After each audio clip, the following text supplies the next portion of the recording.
Lovelies, I am the Fragnostic and a firm but moist tentacly welcome to the very first Lovecraft week here on the channel.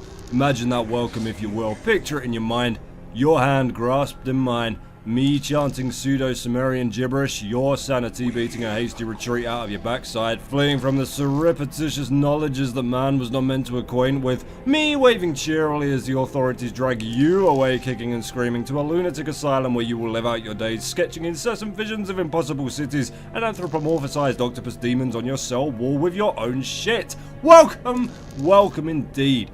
Lovecraft Week will be exactly what it says on the tin. Do not gaze upon the tin for too long, lest your wits fillet themselves to ribbons. A whole 7 days of games celebrating the works of one Mr. Howard Phillips Lovecraft, born August 20th, 1890, the anniversary of which is this very Sunday coming. And our descent into madness begins right here, with a title that has been requested for extermination too many times to count, by too many of you to fathom without going truly insane. Call of Cthulhu, Dark Corners of the Earth, developed by Headfirst Productions, published by Bethesda, and released originally for the Xbox in October 2005. Now, in honor of Mr. Lovecraft and the relatively little that the population at large really know about him, I will be featuring Lovecraft True Facts at the beginning of each fresh game we play this week. So here's your first one. The popular condiment brand HP Sauce is actually made from HP Lovecraft. There you go. In no way false, undeniably true, because it's called Lovecraft True Facts and not Lovecraft Sneaky Lies. Irrefutably canon. If you don't believe me, why don't you step outside, take off your shirt, and I'll beat it into you in front of your ugly wife. More of those astounding true facts to come throughout the week, but for now, a word of warning before we hop off our branch into oblivion here. Despite taking about 6 years to develop, Dark Corners of the Earth was released with more bugs in it than Queen Aranea's uterus, and when it made the jump to PC the following year, those problems only multiplied. You combine that with a number of operating system versions that have since surpassed its original release platform, and what we're left with here is the broken carcass of a game that, rather fittingly, will drive you fucking insane trying to play it. Now, I have done some preliminary patching on it, but we may well still be unearthing the worst of it as we go here, so I do beg your pardon and your patience in the case of such an inevitable event. Hardest to difficult is a lock straight off the bat, so we'll go in just as hard as we can on Private Investigator. And you got yourself a nice reel of cutscenes to enjoy before the fun starts properly here, so I'm gonna go and pop the kettle on. You kids play nice. I can fully see. My last case opened in me a new fear, a real fear, a fear of myself, of what I am, and of what I've always been. All that I was is now lost. Hope, purpose, pleasure, all meaningless. I now walk in the shadows between worlds, and it is there I have finally glimpsed upon what lives in the dark corners of the earth.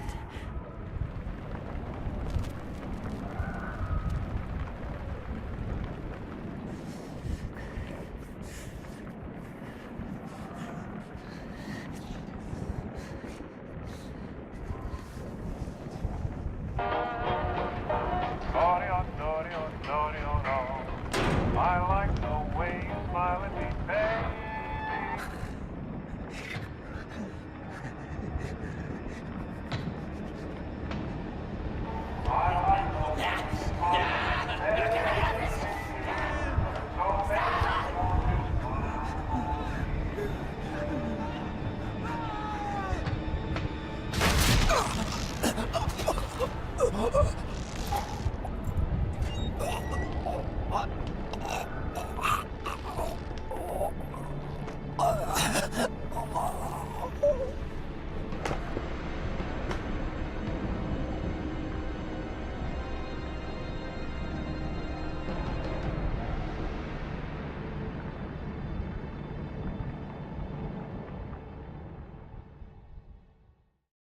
Ooh, it's a good thing I popped back in here quickly. There's a little prompt about game tips separating the cutscenes for some stupid goddamn reason. Not that it matters really. Know my way around this son of a bitch from back in the day. Devil be gone! There we go. You pay attention now. I'll be back in a moment. I can make a cup of tea in 20 seconds flat. Men have lost their fortunes to me in such contests.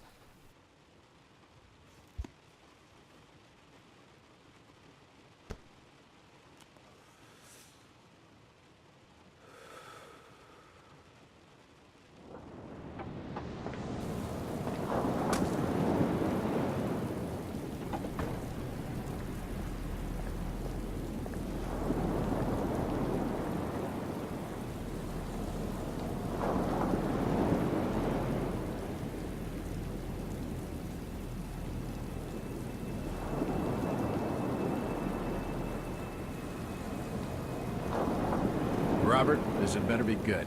What's the beef? Sorry, Jack. We had to call. This fellow will only talk to you. Name's Victor Holt. Don't know any. Victor? He's the leader of this weird cult that moved in here a few months back. Got about 20 followers. They've been causing trouble all over town. Stealing, going through folks' trash, hanging around outside people's homes at all hours. No one ever presses charges, though. They're a screwy bunch. They've got the locals scared. So tonight, we were just passing, you know, doing the normal rounds, when we heard gunshots fired from their property. Gunshots? Hang on there. No one said anything about gunshots. Who have we got out here? Yeah, just me, Nichols, and a few new recruits. Well, that's just great. Lead the way, Robert. I better check out this crazy gang of yours.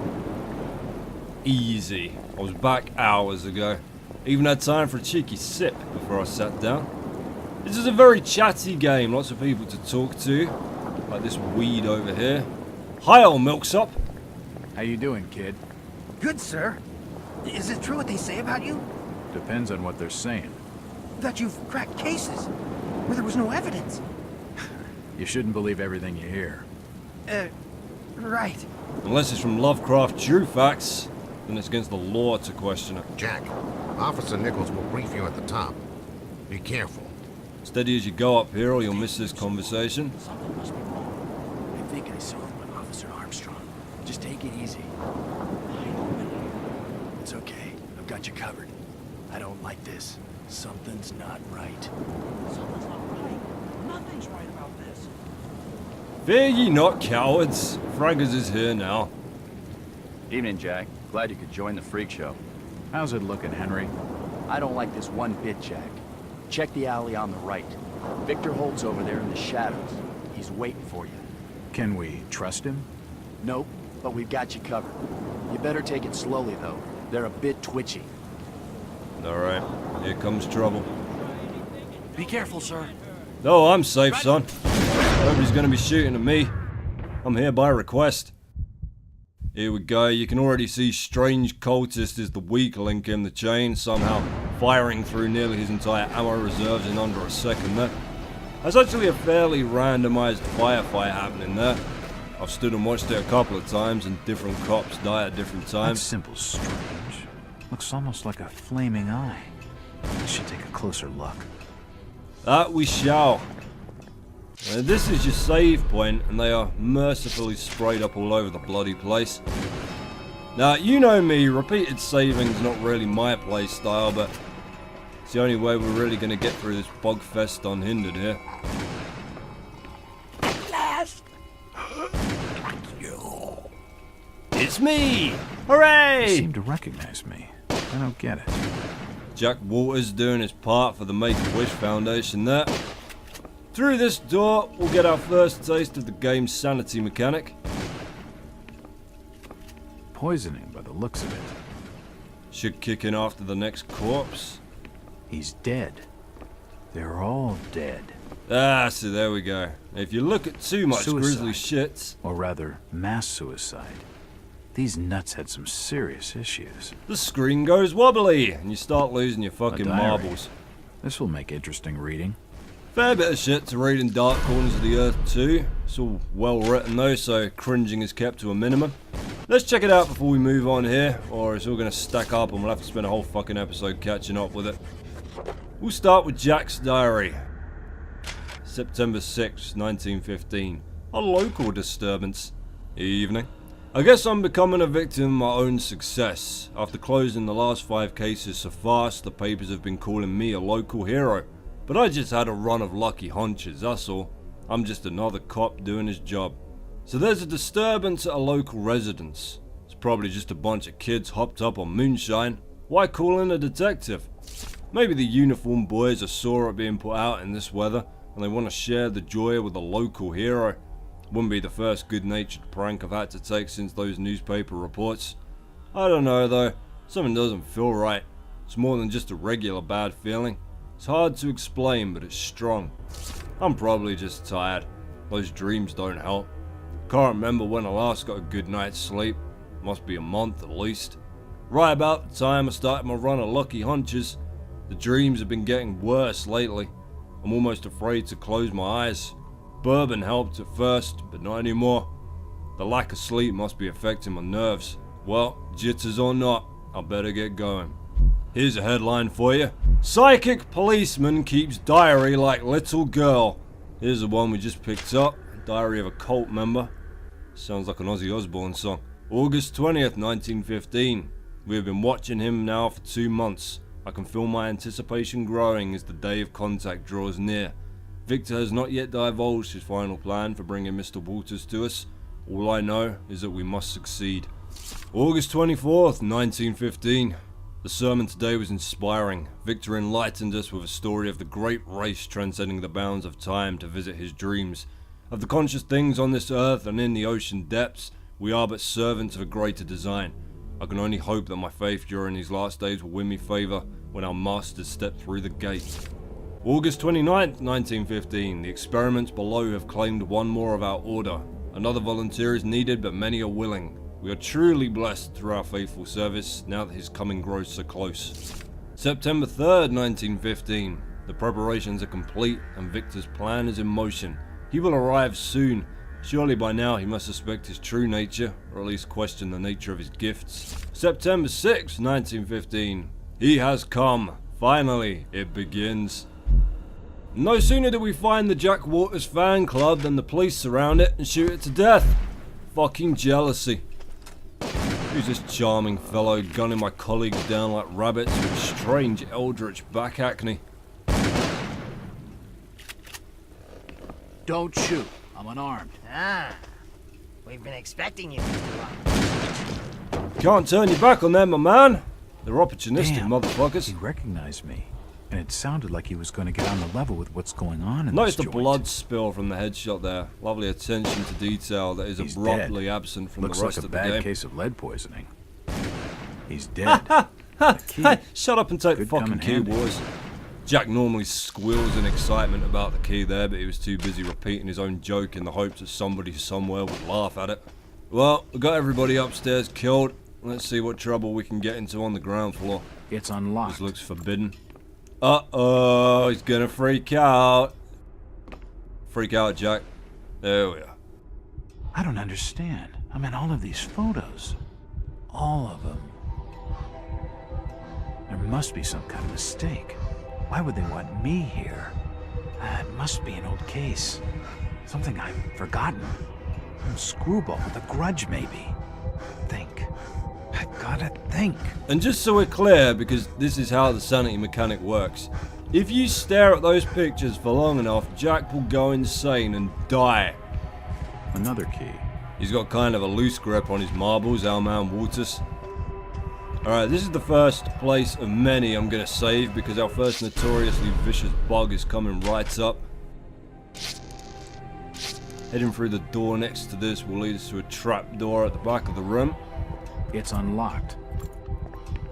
For nutcases, they seem quite literate. And as soon as it opens, it will end the fucking There are world. definitely some strange sounds coming from this side of the room. Or will it? Yep, that, just like that. Oh, fuck me backwards with tree beards and gnarly cock. This is gonna be a fun playthrough, this. Yaha, you bastards. Alright, sexy. Think I fixed it. Well, that's just swell. He's dead. The beam must have fallen and crushed his skull. I guess I should be thankful that the bug's so near the beginning of the game. If there's anything worse than a bug, it's a bug you have to play for 2 hours to find out Dead whether you bodies, fixed it or not. and plenty of them. Something dreadful has been going on down here. Don't stare at those poor fools for too long, or you'll go crazy. Rule of thumb for most shit in this game, to be honest. Alright, check this out.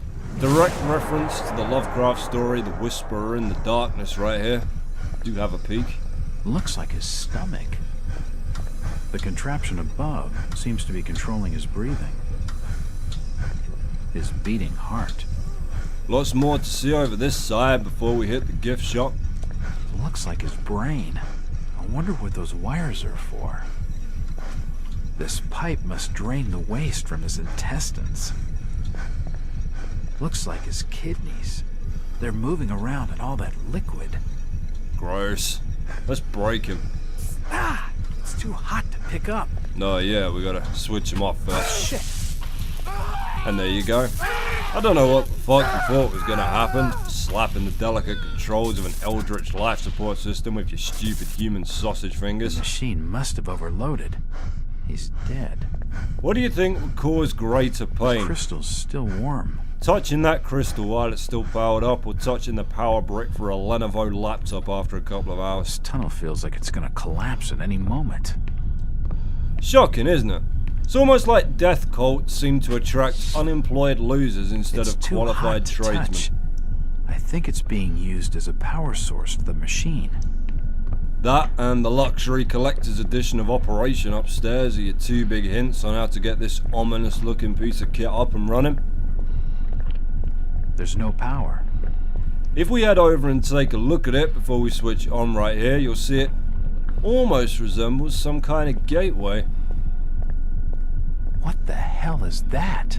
Who cares? Let's jam it full of uranium rods until it grants us 3 wishes.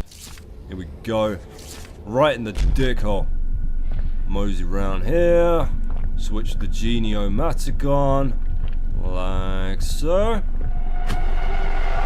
Hurry the fuck up, you lamp-dwelling bastard. We've got other crypts to rob today.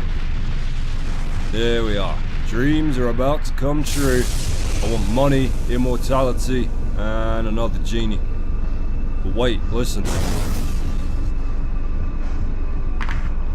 Do genies scuttle? Name me one good thing that scuttles. Oh, by the bleeding flippers of Christ, you went and summoned the great race of Yith. I love how you can stay staring at these for longer than you can the photos of yourself without losing your fucking mind. But then, in the story, you do go completely insane almost instantly from this whiteout, so I'm willing to cut Dark Corners some slack. Enjoy it while you got it, Dark Corners. Story time now. You shot fuck. It's been more than 6 years since I entered that strange house in Boston. But to me, it was just 5 months ago. Amnesia, the doctors called it. Probably brought on by acute mental stress. I remember investigating the far side of the library. There was screaming.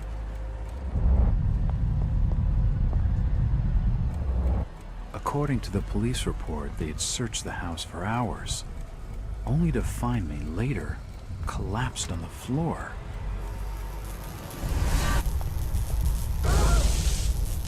When my eyes opened and I spoke, my colleagues recoiled in fear. There was something unnatural in my voice and blank gaze. They committed me to Arkham Asylum, where I was diagnosed with severe schizophrenia. As it became clear that I presented no danger to either myself or others, I was released from the asylum's care. I have learned little of my activities in the 6 years that followed. The accounts I've been able to piece together show much of my time was spent in travel and study. I maintain a fanatical infatuation with the occult, delving deep into volumes concerning witch cults and dark legends, often in languages unfamiliar to my own. When I reawakened 5 months ago, exactly 6 years after entering that house in Boston, no trace was left of what had been a secondary personality. I was myself again, or at least what I believed myself to be. return to normal life has been a painful process.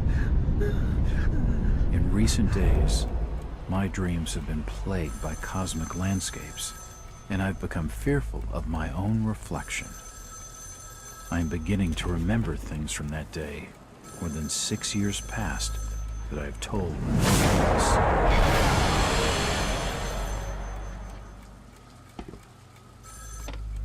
Jack Walters. Hello, Mr. Walters. My name's Arthur Anderson. I need your help finding a missing person. I don't take that kind of job. Did you get my package? Hold on.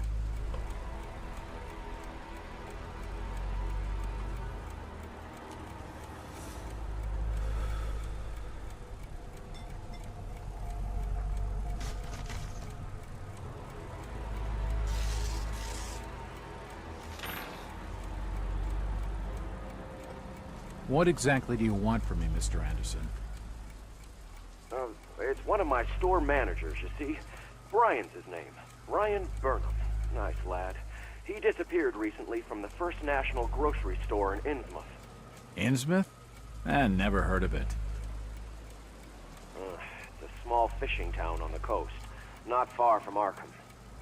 I'd like to see you in person before you leave. Hold on there a minute. I didn't agree to take this what the hell? I'll be here all day anyway.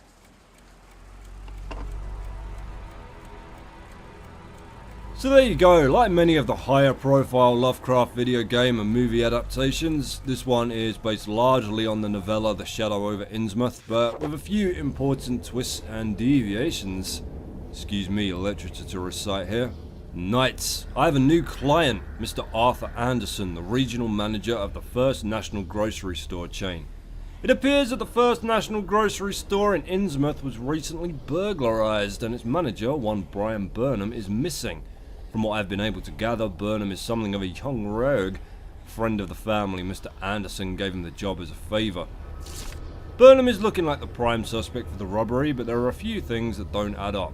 Not to Anderson, and not to me. For instance, why would Burnham force an entry into the store when he had a full set of keys, free access to the cash register, and the combination to the back office safe? To misdirect any investigation? That was his plan. Why did he disappear? Following my conversation with Mr. Anderson, found out what occurred about the ancient town of Innsmouth. For generations, the crumbling seaport and its people have been shunned by neighbouring communities. Outsiders are unwelcome there, and there are superstitious tales of a strange element in the town's oldest families. They are of mixed blood, so the stories go. Whatever that's supposed to mean, the usual Hicktown prejudice, no doubt. After making a brief visit to Innsmouth, my client came away distrustful of the local authorities. He isn't buying their line that Burnham robbed the place, and wants to know what happened to him. Only one bus goes to Innsmouth, and tomorrow afternoon I'll be on it. It feels good to have a purpose after 5 months of trying to break through my amnesia. I also feel a little apprehensive. Maybe it's the wild stories about the town, or maybe it's just because I haven't had a case in so long. Nice diary, princess! Who are you totally crushing on right now? Is it Todd Halberstram? No, that's cool. Jack's an expressive man, which is more than I can say for his voice actor.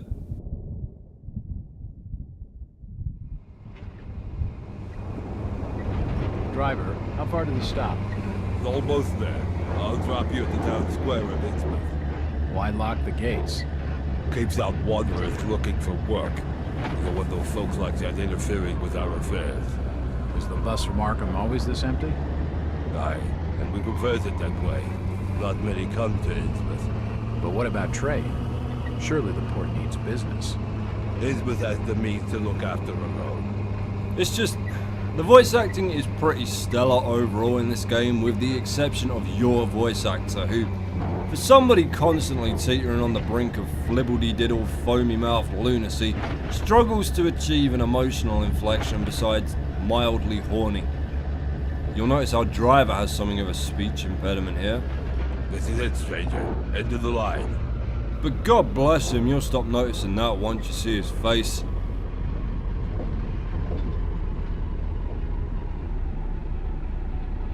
Here we are in sunny Innsmouth. let's find the bucket and spade shop and get to work here.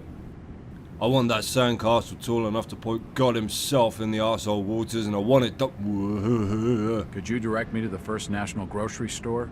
I hear they have a shop in town. I don't know nothing about that. Oh, well, you see, I'm looking for a young lad called Brian Burnham. I'm a friend of the family. He worked in the store. Don't know who you're talking about, fella. What's an unhelpful circus freak? Let's go and ask one of these other fine citizens. Chit-chatting to him's gonna get me no place fast. I'm sure they'll be more than willing to help a tourist. That way's blocked by a police line. Here we go. Do you know the Burnham lad? He worked... I can't be seen talking to you. Fine, whatever. 1920s, racial segregation, I got you. How about you, son? You look approachable and carefree. No? Not gonna... Sir! Sir, if I may... Sir, I beseech you to stop fleeing me for just a moment. I'm looking for Brian Burnham. Can't help you. Why, pickle my sandwich. It's almost like nobody wants to talk to the snooping outsider. Outsiders coming, snooping around where they ain't wanted. Exactly, Joe. Exactly what I just said. I'm gonna shit in your boss on the way back tomorrow. Hey, Slimy. Evening. Aye. The name's Jack Walters. I'm just visiting. You don't say, sir. Gilman. Charlie Gilman. I run this here hotel of an evening. You got any rooms? I'd not rightly know that for sure. All habits cleaning rooms at present. Them's from out of town can leave a horrid mess. Hello again. Yeah? I'm after directions to the First National Grocery Store. And I'm busy, so stop your pestering me with questions. That fellow was just stringing me along with a lot of nothing about nothing. So, 2 minutes off the Innsmouth Express, and I have some reservations. Not at this hotel, of course, but in general. Coastal town, tourist economy. These people should be baying for my goddamn money. I say, have you got a room? And the answer should be yes, sir. It's all your money per night, plus whatever emergency cash you've concealed up your bottom for breakfast. But instead, these people are rude and oily looking. Aside from the one black guy in town who is literally the one black guy in the entire game. That's him, wandering around the town square. Enjoy. He's got nothing wrong with him, besides being black in the 1920s. Headfirst Productions were like, well, there's your curse, sunshine, have fun with that. So instead, we're going alley walking. It's just an advertisement for the local Methodist church. And what do we find in alleys, lovelies? Why, the most beloved of God's secret spillers. Broken down, hopeless drunks. Just look at this defective bastard. He's gonna sing like Gloria fucking Honeyford. Jesus Christ, somebody turn him off before he floods the damn town. You just have to kind of stand here and watch this sad spectacle for a bit until the game gives you the keyboard back. And the growling thunder sounds There we of are. gong, and the whirlwind. Who's that there? Oh, can you spare a few pennies, young mister? I can give you something for your generosity. Who are you? Zadok, that be my name, though too few years it now. Zadok Allen. Do you know a Brian Burnham? Just a young'un. Worked over the store. He's gone. Killed, I reckon. Killed? What makes you think that? Them's from out of town running a store. Taking business from the Order of Dagon. They'd not accept that. What else can you tell me about this port? You just bring old Zadok a bottle of something nice, and old Zadok will fill your ears. Zadok Allen, taken directly from the pages of Shadow over Innsmouth, and serves pretty much the same The purpose old here. drunkard knows something. I don't think it would take much to get his tongue wagging. Never does it? But unbelievably, we're not on our way to find a nice solid fence post to batter the truth out of his pathetic face with. Jack's a real Boy Scout, you see. Instead, we're going to go the perfectly legal and altruistic route of breaking into a distillery and enabling his life-wrecking addiction by stealing him some more booze. Evening, Constable. Certainly ambitious, no time for fuckers, strangers. I'm Detective Jack Walters. I've been hired by the regional manager of the First National. And I'm Constable Burt, and I'm the law around these parts, and I'm still not talking to you. Now get lost. Move along, outsider. Unfortunately, the He isn't good gonna constable spill is with blocking anything our only useful. route into the distillery, so we've really got no choice here except to wait around until he fucks off to devour a small mammal, but shouldn't... There he goes. Tummies are rumbling. Alright, you get an introduction to the largely useless sneaking mechanic here, which... Ooh, I can only really think of about 2 very brief moments where you actually have to use it in this game, despite it being an extremely prominent selling point. You don't even need to use it here, like, at all. I'm only using it to show it off to you.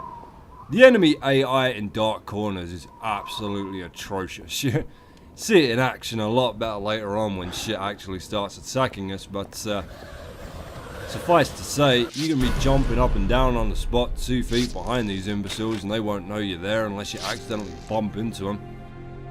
And even then, you got about 10 seconds to disappear around the nearest corner, which is approximately 1 corner less than they can be bothered to look around for you. There you go. Yeah, you can move around like this for as long as you like, no penalties. It's just extremely slow. Puts you in far more danger of being spotted by every other enemy outside of the one you're trying to sneak away from than if you just crouch down.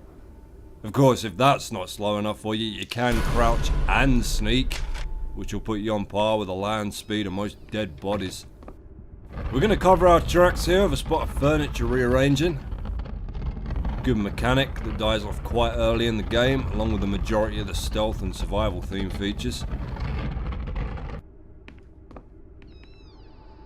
There's our first medikit. Dark Corners has a surprisingly involved healing system that I'll show you just as soon as one of these witless fucking stooges manages to land a blow on me. These first few chapters are very action RPG, threatens to go a bit Elder Scrollsy before it all kind of falls apart on you. There's a bottle of bootleg rum and a wooden handle. Well, fuck me. Take a picture. We're on holiday, aren't we? The police are asking to come in with their usual grace and civility. It looks like there. I need some sort of lifting handle to get it open. Well, what a fucking coincidence, Detective Jack Waters! We got just the trinket. Give that a twist and clap eyes on the most atrocious bullshit in the whole of Dark Corners here. The fucking ladders. Get on. Get on. You're gonna fall off in a fucking second. Can you just get up? Jesus Christ. That isn't even the worst of it. There's one spot just past the halfway point with 2 ladders next to each other and... Well, you'll see. You'll see. Whoever's down there, you can rock. Constable Nathan Birch, ladies and gentlemen, shrewdly avoiding an evening of paperwork there. Another first aid kit, gratefully received. You'll need them. And some more reading material. It looks like a diary. It's gotta have some clues. Clues! We got a bit to catch up with here anyway. We'll start with the Boston Globe, 20th of August 1909. Enlightened or duped inside Boston's strangest church. And those of our readers who live near its headquarters in an ordinary looking Boston residence will need no introduction to the Fellowship of Yith, or whatever the cult's name is.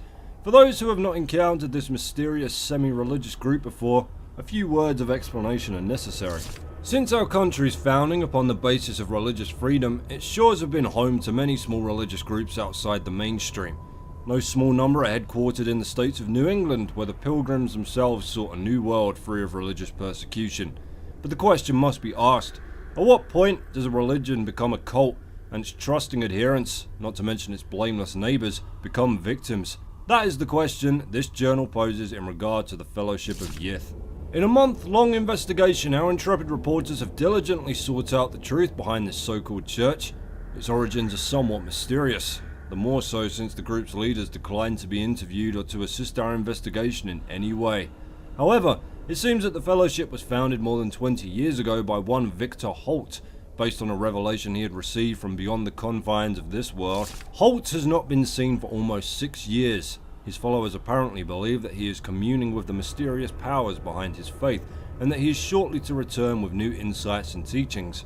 All this sounds like a harmless, if eccentric, spiritual group, little different from many others.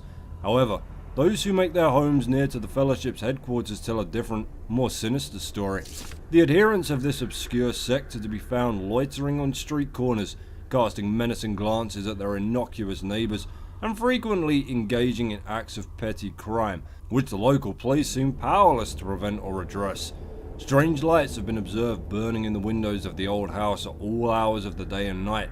They change colour unpredictably and cast weird, unintelligible shadows. Even more disturbing are the noises which have been heard to issue from within the mysterious building. They include chanting, unearthly music, and, worst of all, screams like those of lost souls in agony.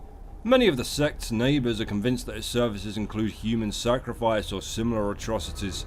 Those few who dared complain to the police were told that because the house is private property and because there is no concrete evidence of any wrongdoing, the most they can do is file a noise complaint. Are the horrors of Salem being reenacted in our city more than 2 centuries on? Is this fellowship of Yith engaging in unspeakable and criminal acts of worship involving torture and sacrifice? Why is nothing being done to ease the fear and distress they cause to the local community? A source within the police department, speaking on the condition of anonymity, told the Globe that the Fellowship is suspected of involvement in a number of local crimes, but so far the lack of evidence and the reluctance of nervous witnesses to come forward have thwarted any official investigation. Very well, we say. Where the police cannot or will not investigate, the Globe shall continue to act in the interests of Boston's citizens, fearlessly exposing the truth about this so-called church and its followers. Our findings will be published in these pages over the following months so that all may know the truth. Editor's note: it is with great sorrow that the Globe announces the death of reporter Howard Addleston, who was leading the paper's investigation into the Fellowship of Yig when he apparently drowned in Boston Harbor. The coroner has ruled his death a suicide. Our condolences go out to his family. Fuck with the Yig, die like a pig, you heard? Next up, Arkham Advertiser from 6 February 1922. Grocery store robbed, manager missing. Thieves have robbed the First National Grocery Store in Innsmouth, breaking down the door and forcing open the cash register. The newly appointed manager, Mr. Brian Burnham, has been missing since shortly before the robbery. This is a very disturbing turn of events, said Mr. Arthur Anderson, First National's regional manager, from his Arkham office. This branch had only recently opened, and First National Grocery had high hopes for its success, given the general lack of modern stores and amenities in Innsmouth. The robbery is a definite setback, and more worrying still is the fact that the branch manager remains unaccounted for. Innsmouth authorities could not be reached for comment. Innsmouth provides for her own, outsider. We don't want your fucking new age cucumber grocery bullshit here. And here we are, the diary of Brian Burnham. Undated. Son of a bitch. Well, I agree with the locals on one thing. I shouldn't be stuck in this miserable excuse for a town. I can see why nobody comes here, that's for sure. Another slow day at the store. At first I thought people were staying away because First National isn't local, but I haven't seen anyone go into any of the other stores either. Come to that, I haven't seen the other stores open for business. This place is deader than dead. Still, it won't be long before I'm out of here. Before we're both out of here. She's the one good thing about Innsmouth. We'll bust open Old Man Waits' safe, take a car, and then it's New York City. Bright lights, nightlife, everything. I'll show her all of it. Well, how about that? For once it wasn't the creepy sea mutants. Brian did it. Let's go the fuck home before they eat us. Got a little some of the Jacks here too. 1916 to 1921. Missing entries. I'm completely unable to recall what led to my confinement in the Arkham Asylum or what happened to the 6 years between my 2 visits there. They tell me I had some kind of personality change that night in Boston. They watched me for a while, decided I wasn't dangerous, and let me go. After 6 years, I switched back just as mysteriously. They admitted me again, found nothing wrong, and here I am. Among the personal effects they returned to me is a leather-bound journal. Perhaps it will tell me what I've forgotten. Looking through the journal, all I can find is my life as a police detective. There is no hint of any illness or mental strain, or anything else that could explain my change of personality, or the equally sudden recovery that still baffles my doctors. However, a number of pages have been torn from the journal. Who did it, or why? I can't tell. Did I destroy them myself to suppress some horrific memory? Or did the asylum staff judge their contents detrimental to my treatment? Why was part of my life erased? What is it that I can't remember? And who wants it to stay forgotten? Is it a precaution to protect my sanity? Or the key to something I need? There you go. Still awake? Shouldn't be anything in Mythos tomes yet. Nope. So, on we soldier. Wow, what a beautiful ladder. Sure be a shame if somebody were to accidentally roll it over this way and hurl it through a fucking wall! Ah! Fuck your wall! And this jump button. There. Son of a bitch. The cellar's filled with human remains. These people must have died a long time ago. We see here that we'd be far from the first people to rot down here, as Constable Birch suggested we do. But it was a long time ago. Why fuss about it now? Old photos of Innsmouth. Most of them have faded beyond recognition. Like the skeletal remains downstairs. But why drag up the past, outsider? Can't it just stay buried, along with the present and near future? How about a souvenir, outsider? Would you like an Innsmouth clock made out of not people? The old printing press appears to have been sabotaged. I smell communism! Nothing of interest. You'll get a little more on the printing press very shortly. For now, almost forgot. Who wants to see a dead body? Where are you? There we go. Holy shit! Little more meat on that one, eh, fella? This one will send you loopy pretty quickly. Ah, from the stench in here, this noose broad must have kicked it a few months back. See? Does he sound like he's losing his mind? Does he sound anything other than inconvenienced by the stink of the corpse? You smelly noosed broad. Dark corners cluing you in on bolting the doors here. Essential advice for the very next chapter. The door's bolted shut. For fuck's sake. You get a lot of that as well. If one singular pixel of that fucking lock is on screen when you try to open the door, you'll just re-bolt it again, which is just exactly what you want to be dealing with when you're fleeing from rabid sea hillbillies. Innsmouth doesn't get a lot of visitors. New names spread fast. What are you doing in town, Jack? Hear about the missing Burnham boy? Not bad.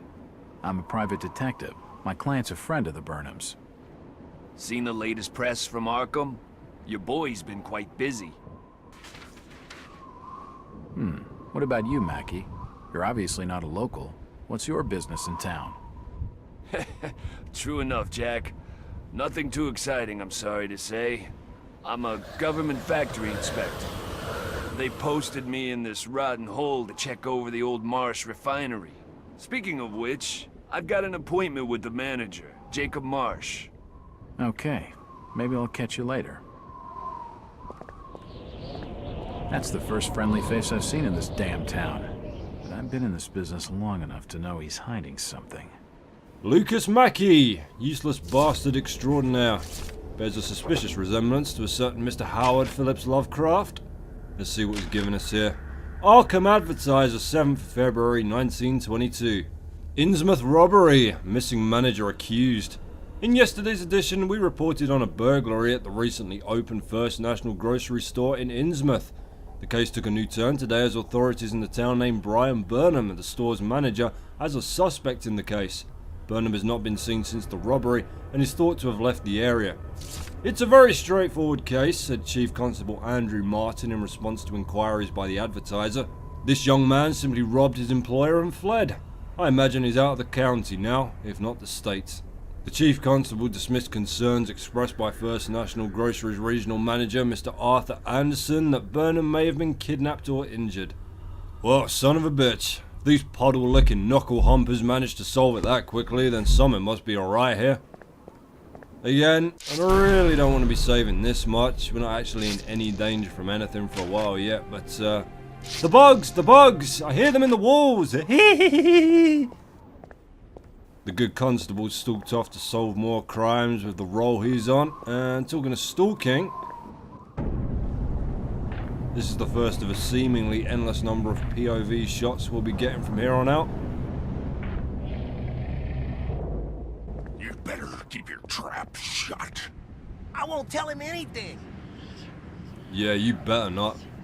You say a goddamn word, You help me in any way, and I'll fuck you to death myself, you teary little sea gibbon. I'm not sharing any credit with the likes of you. Well, before we give Drinky Dennis his medicine, let's head down here and meet another supporting character. It's a lady. Lovely. Evening. The name's Jack Walters. It's a pleasure to meet you, Miss... Miss will do for now. Welcome to Innsmouth, Mr. Walters. Thanks, I think. Take my advice. Do what you must and then leave. Tonight. This port does not cater well to visitors. While I appreciate your concern, miss, I can handle lousy hospitality. Very well, Mr. Walters. She's playing Mrs. Mysterious for now, but she'll melt on old Jackie later. Yes, sir. This doll seems more open than some folks around these parts, but she isn't going to talk to me right now. Let's go and do our bit for the homeless situation by drinking this piece of human garbage into an early grave. Then she'll be impressed. Then she'll love me. If you pardon my asking, have you lived here in this port all your life? Less 37 years in Old Lady Warren's house. Before that, over by a fishing cannery. Cannery. Old Lady Warren's house? Go and fetch me a bottle of something to wet old Zedok's whistle, and I'll tell you all. Here you go, Grandad. This should finish the chemical castration job that's sucking the mercury out the thermometers at the dock started. Why, you're uncommonly kind, young feller. Here be a little something in gratitude that might help you in your search. You throw up on me and I'm killing you here. Oh, a key. Well, thank you very much. That's very kind of you. He's still got beans to spill. Give him a minute.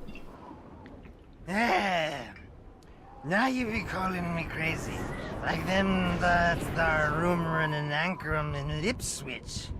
But old Zadok's seen all manner of wicked things since before you was born. Old Captain Obed where it all began. Telling desperate folks they'd order get better gods. Them's that would answer their prayers. Didn't the Christian folk of Innsmouth object to such blasphemy? Aye, they did. It were around 46 that many folks in town were done with Obed and his ways. And all that wild preaching and too many missing, you see. A party of good folk followed Captain Obed's crowd out to the reef. Shots were fired. Next day, Obed and 30 of his followers were in jail. And for weeks all were quiet, till that artful night of 46. Them's out outside reckoned out it being a riot. But I'd seen them swarms of them.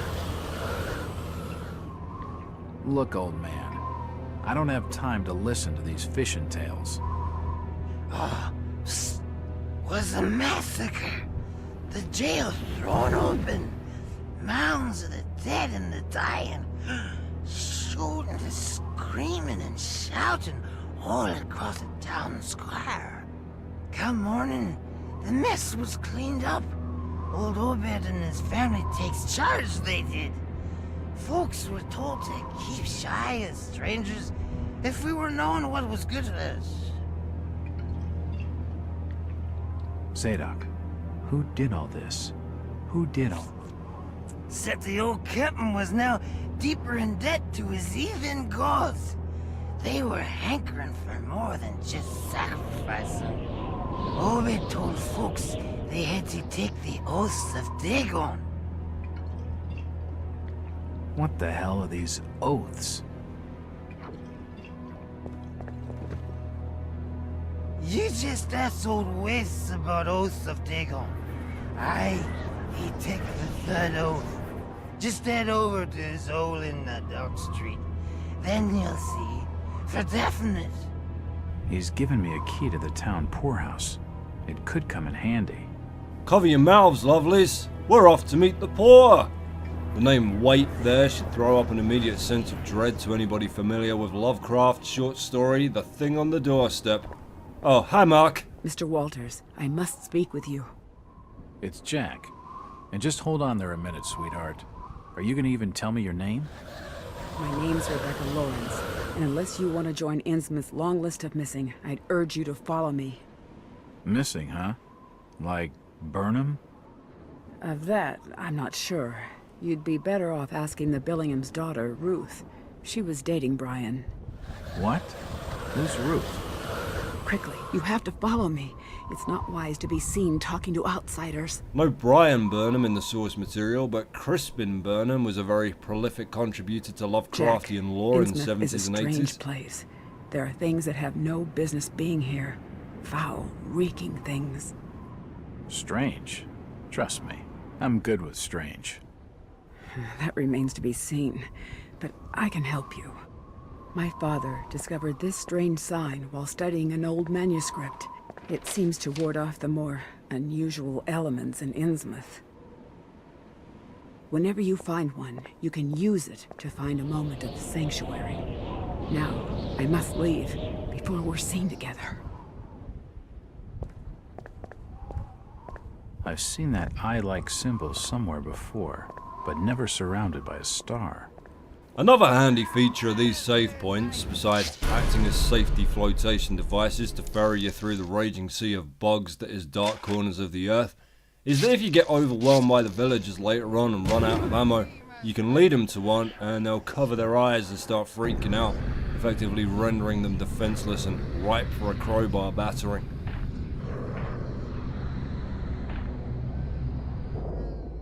Another episode of What the Fuck is following me there? You'll hit the season finale of that Netflix original soon enough, but before we head off to the poorhouse, let's endanger Rebecca some more. Jack, we can't be seen talking together. What is it? Why do you stay in Innsmouth, Rebecca?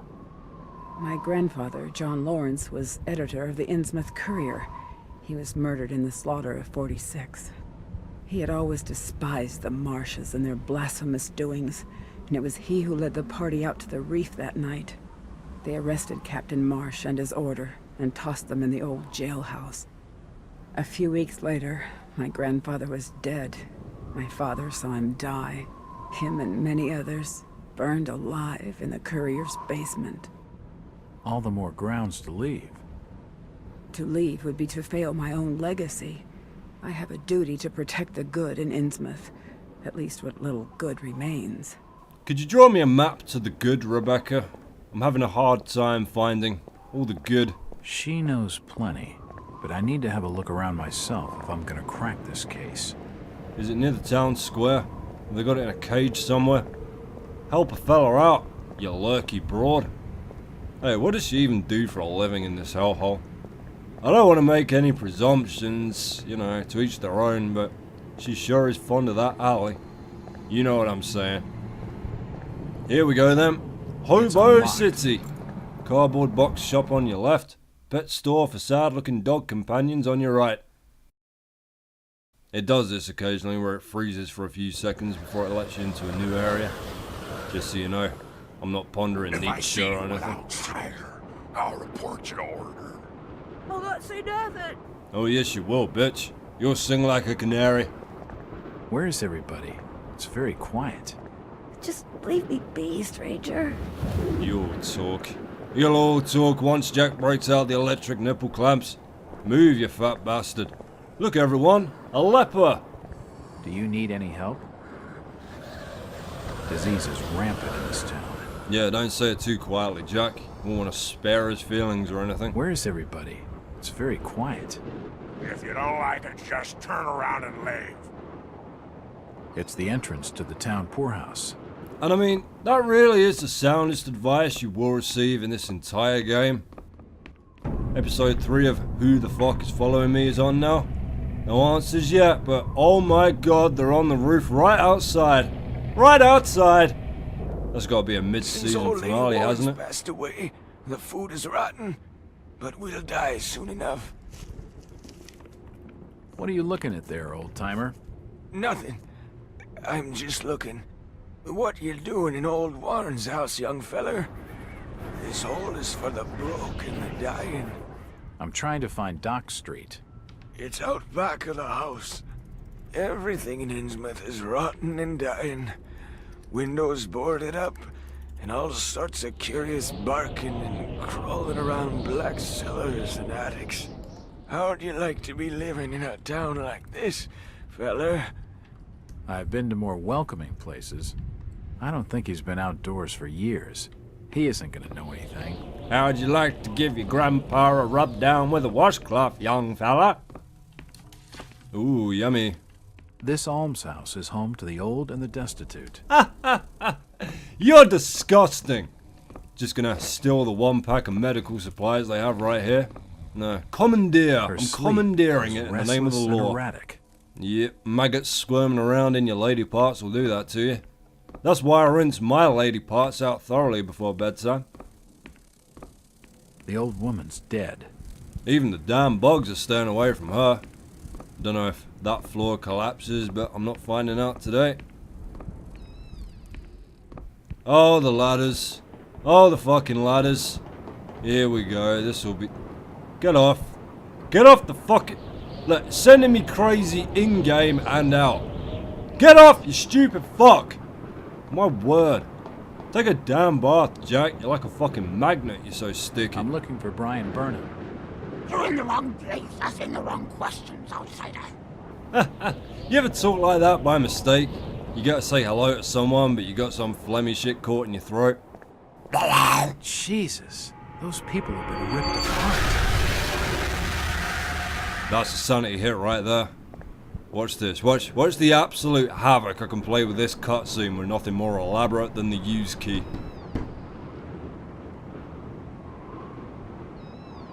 Hello there, little lady. Hi, sir. Are your parents at home? Daddy's at work and Mommy's upstairs in the attic. She's been bad. No! Fuck this! I see. So, what's your name, little lady? Ramona? Well, Ramona, could you get your mommy for me? Nope. Mommy bites. No, thank you! Gotta keep her up there for her own good. Excuse me?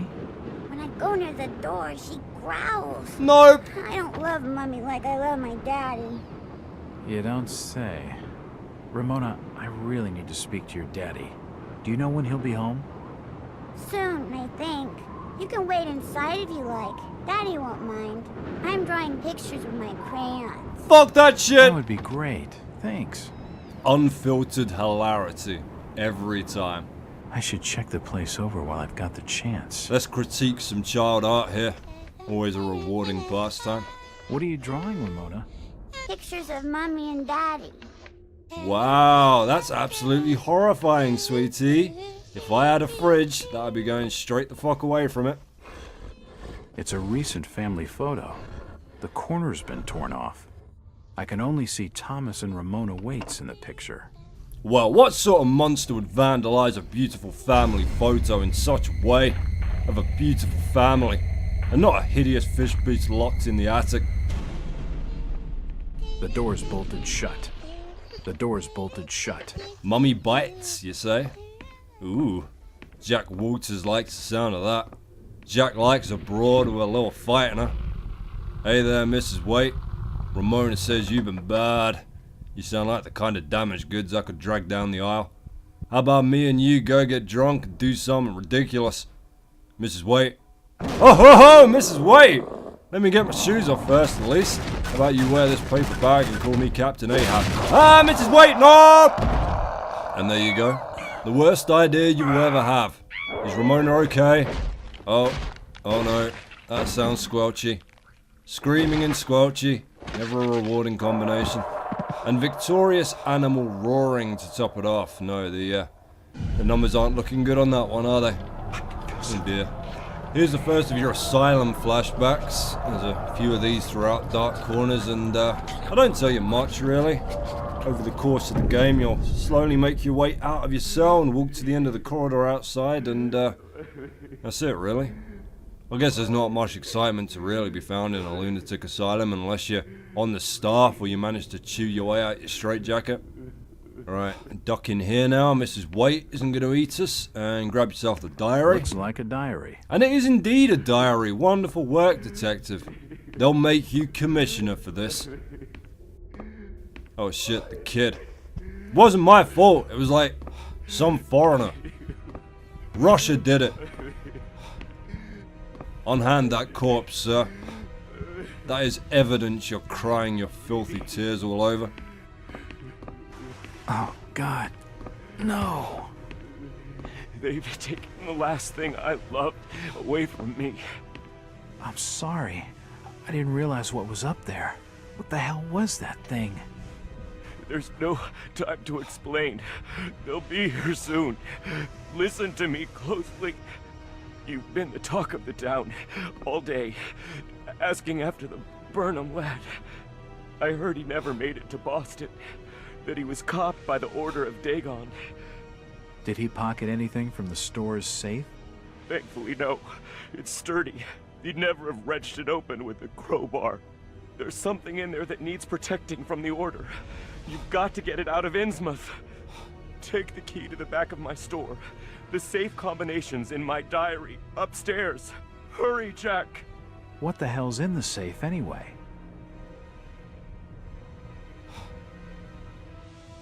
You've gone too far this time, Wait. We're taking you in for murder. You'll swing for this.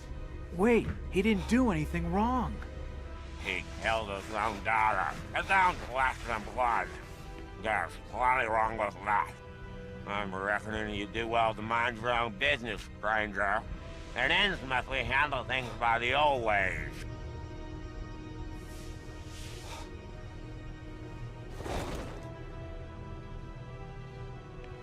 They're very tidy, it's very clean.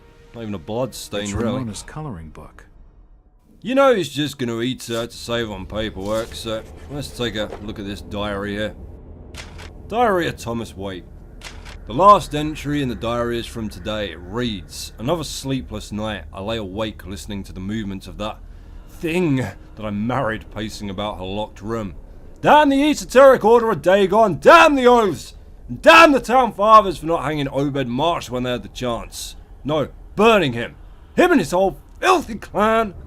I wish I could just leave, abandon my sham of a marriage, leave the store to rot and start a new life far, far away. But I'm trapped here. Every time I look at Ramona, I know it. Watching her sleep in her beauty and innocence, my heart feels like breaking. She has no idea of what she will become. Yesterday was her 10th birthday. The change cannot be far off. Her birth gave me such joy, so much that I still use the month, day and year as the 4-number combination for my safe, in that order, starting clockwise. It is though I'm trying to preserve that date forever and deny the inevitable horror. I sometimes think of killing her, an act of mercy before she starts to manifest the horror. God forgive me. But she is my daughter, and I could never harm her. She is blameless in all this. When the time comes, Innsmouth will be the only place for her, and until then I must stay here to watch over her. It is my penance, my atonement for creating her life with her chosen mother. After she joins them, if the grief does not kill me, my life will be my own once more. Not that I know how I will have the strength to go on without her. Bah! Let's look at the kid's colouring book here. The drawings that fill Ramona's book are like things from a nightmare. It is hard to believe that a young child could imagine such horrors. There are pictures of strange, unnatural creatures, crudely drawn but still able to provoke visceral feelings of revulsion. One of them is captioned with the word mother. What can it mean? These profoundly disturbing images raise grave concerns about the girl's state of mind. Fuck yeah, it does. And then there's being mauled to death by a giant fish woman. That's not in any of the child psychology guides for healthy development. Rebecca comes snooping around again here. Can't be seen with me. Can't stay away. Jack. Oh, thank God I found you. Waite's been arrested for the murder of his daughter. I know. It's my fault, Rebecca. What are you talking about, Jack? What's your fault? There was something in the attic. Some kind of animal, and I let it loose. It's all my fault. The police dragged Waits off. He can't take the fall for this. He's done nothing wrong. We gotta do something. guilty or not, the Order will see him lynched for it. There's nothing you can do. Oh, you must have taken quite a bang in there, Jack. Your head's bleeding. Yeah, I think I was out of it for a little while. I see you've got some bandages. Use them on your head. It'll help you heal. You're not losing too much blood. You won't need a suture. Thanks, Rebecca. What? Excuse you, motherfucker. Alright, here's the healing system. Click on your character on the right, select the bit of you that's all fucked up, quit back out, and Jack will do all the hard work for you here. You got 4 components to your medical kits: bandages, splints, stitches, and antidotes. Now if you treat your injuries quickly, you'll mostly only ever use bandages for light wounds, but if you take a real ass kicking, not only are you going to burn through more medical supplies trying to heal yourself, you're also going to suffer from blood loss, which will fuck your vision up and slow your movements right down. Depending on which bits of you are broken, you'll also gradually start to suck balls at shooting, jumping and walking too, and I mean, you already move much slower in this port than you did in the Xbox version, so deal with it when it comes up. You don't look like your standard crook, sweetheart.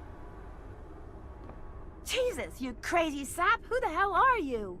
Jack Walters, private detective. And considering your recent break-in and entering, how about I ask the questions? Have you any idea who I am? No, and I really don't care. My family has influential contacts in the Order, so I'd advise you to mind your manners, sir. I'm from out of town. The Order doesn't hold much sway with me.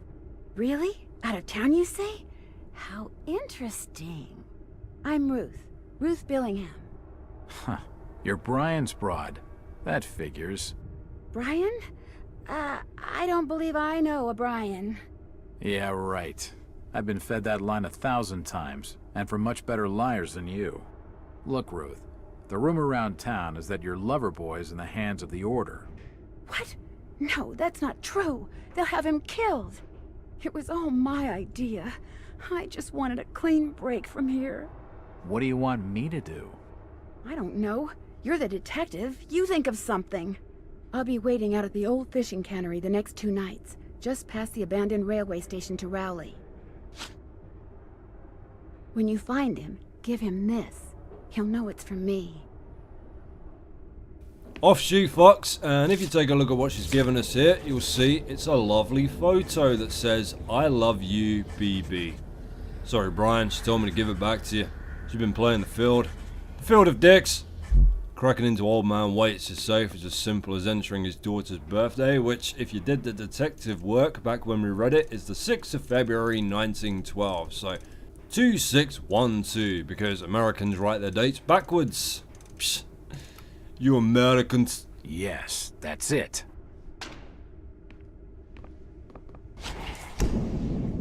The safe holds a heavily bound manuscript. The front is embossed with the words, Book of Dagon. We don't have to read the entire Book of Dagon, don't worry. It's in Lovecraftanese, so it's just 500 pages of multi-consonant sea gibberish anyway. Well, nothing else to do now.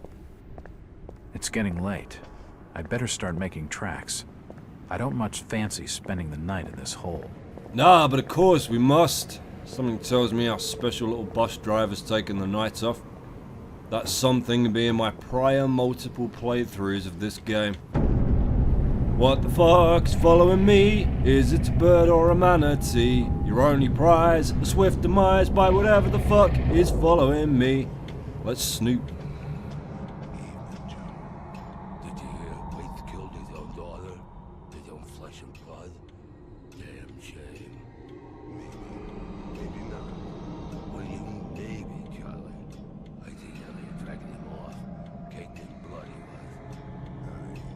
But Birch reckons she was ripped open, Joe. I don't reckon Tom would have the strength for that sort of killing. I ain't got much time for talking, Charlie. I got instructions from the Order to make certain the outsider doesn't leave tonight. Would that be the strange fella you brought into Innsmouth a couple hours back? Yeah. I'm reckoning on him asking for lodging here this evening. And of course, having heard this, we're still going to ask for a room. I should leave him alone. He's in no mood for talking. Do you have board for the night? We've plenty on the top floor of the house. Nice views over the town, I'm told. Great. That sounds just swell.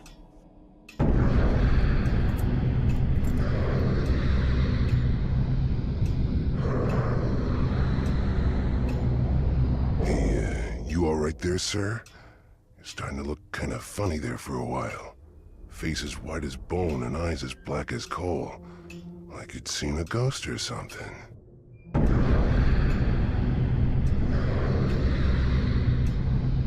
I'm fine, thanks.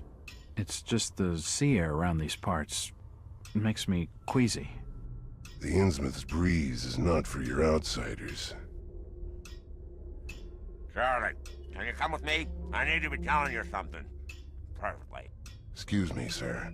The Innsmouth law doesn't like to be kept hanging about. I'll be right back with you shortly. Me, pale? Do you not have mirrors here, Charlie? Your face looks like a corpse's arse cheek. Down it comes for a bite to eat. Sometimes I get distracted watching these and think it's Batman. There is a Lovecraft Batman crossover called The Doom That Came to Gotham, if you're interested. Written by Mike Magnolia, too. It's the key to the back office. Time for a poke around while Charlie's distracted outside, loudly It's plotting unlocked. against me with his friends.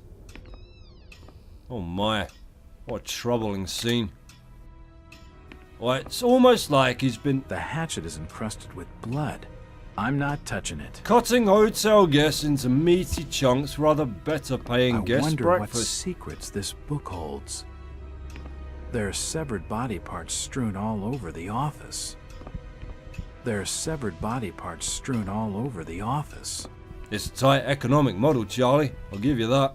So good, it's sending me crazy. Let's see if he's as good a poet as he is a murdering amphibian. Post-mortem records. She were a lively one and no mistake. Kept her going as long as I could for the music she were making. Such a pair of lungs. And after she were done, I found those lungs on her look as good as they sounded. Maybe I'll keep them. Her liver was particularly sweet as well. I never much wanted to go to New York, but if they all talk as much as this one, I reckon I ain't missing much. Soon as he woke and saw the knives, he was away talking and pleading and bargaining for his life.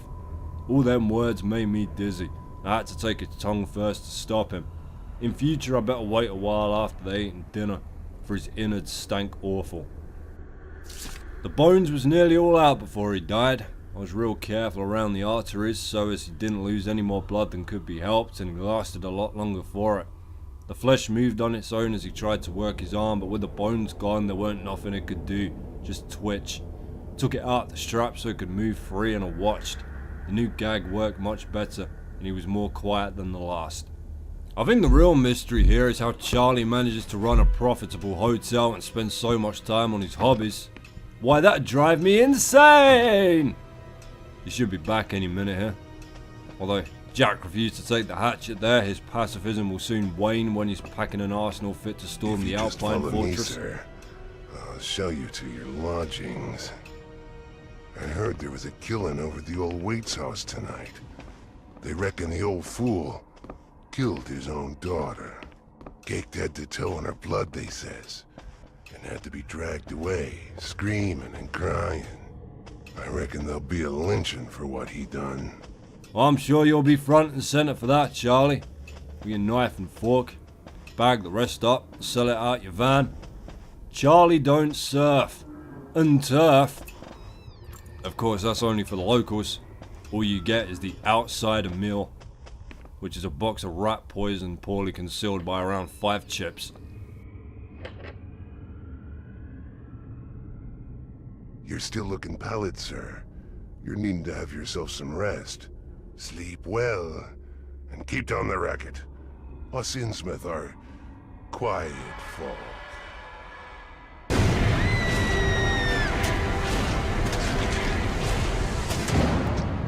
Sure you are, Flounder. Sure you are.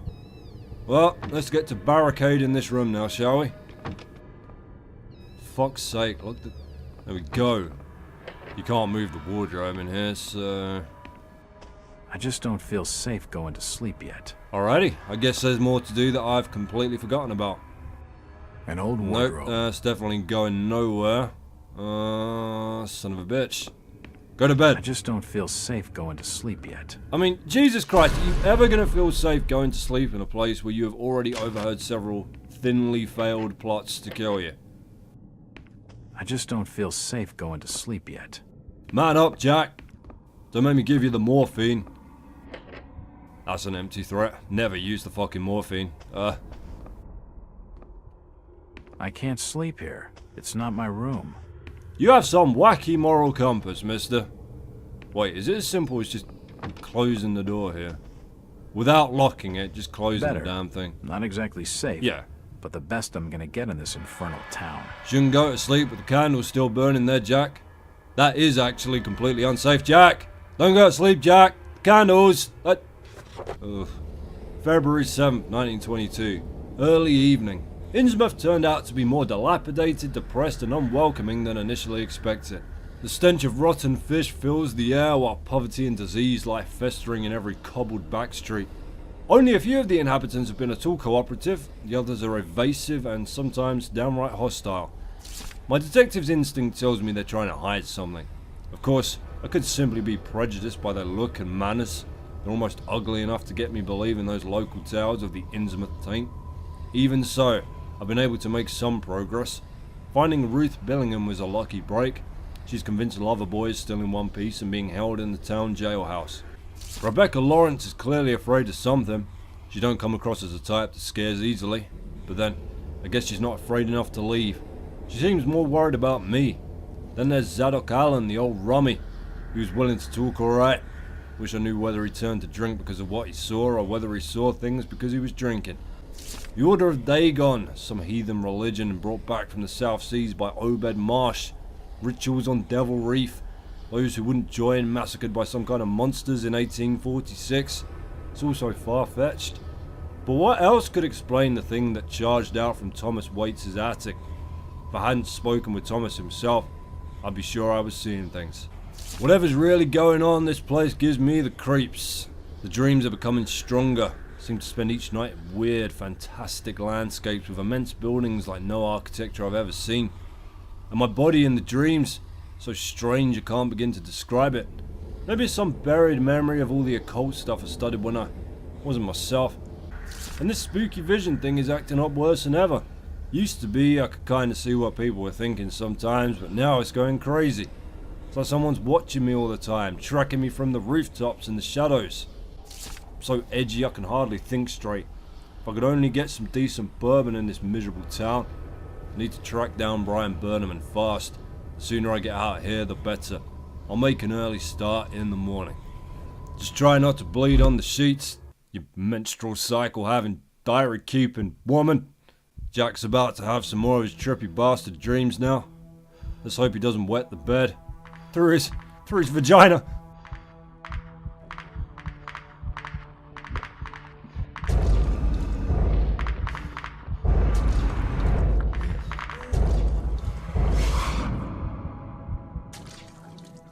The great city of Nakotas. Rest now, Jack. You are safe.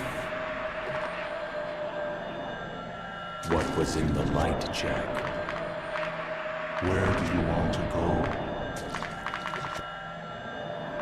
We are your history, Jack, and your future. I don't understand. You will, in time. Human, where have you put the outsider? Top of the house, room 401. Come on, let's have it.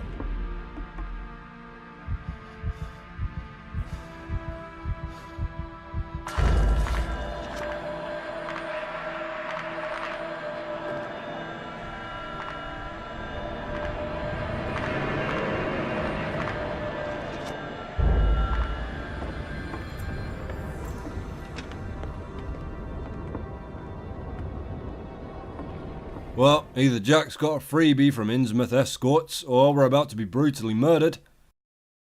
Either way, we've got a wee bit of fleeing for our lives to do here.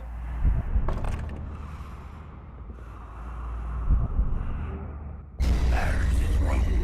Just keep the noise down. Here, take the keys. Curses! It's locked. Probably bolted on the other side.